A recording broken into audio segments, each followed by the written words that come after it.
রাজধানীতে কমছে না ব্যাটারি চালিত অটোরিকশার দৌরাত্ম্য। বেপরোয়া গতির কারণে দুর্ঘটনা যেমন ঘটছে, তেমনি সড়কে চলাচলকারী অন্য যানবাহনের জন্যও তৈরি করছে নিরাপত্তাহীনতা।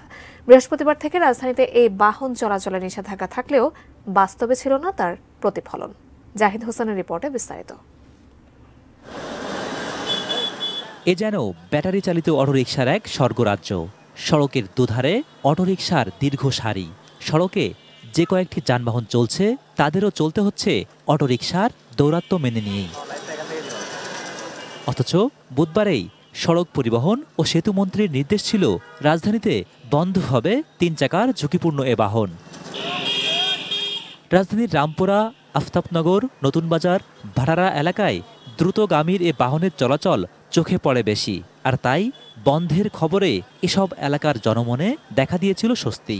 একটা অটোরিকশায় একদিনে যে পরিমাণে বিদ্যুৎ খায়, একটা হাউসে 7 দিনে সে পরিমাণে বিদ্যুৎ লাগে। এরা হচ্ছে কি হাই স্পিডে রিক্সা চালায়।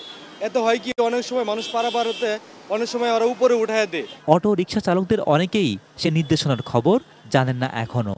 যারা জানেন তারাও জীবিকার টানে বাধ্য হয়েই এ পেশায় আছেন বলে দাবি।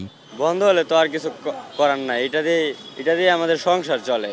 লেখাপড়া করাবো, লেখাপড়া না করে দিয়ে লাই লিস্কা, এইগুলি লিস্কা মনে করেন অ্যাক্সিডেন্ট করে বেশিরভাগ। বন্ধ হলে কি করার আছে, করলে রোডে উঠতে পারি না, যেখানে সেখানে আমরা আতঙ্কে থাকি। কেন আমরা আতঙ্কে থাকবো? কেন? এটা চলার দরকারই নেই, টোটাল অফ।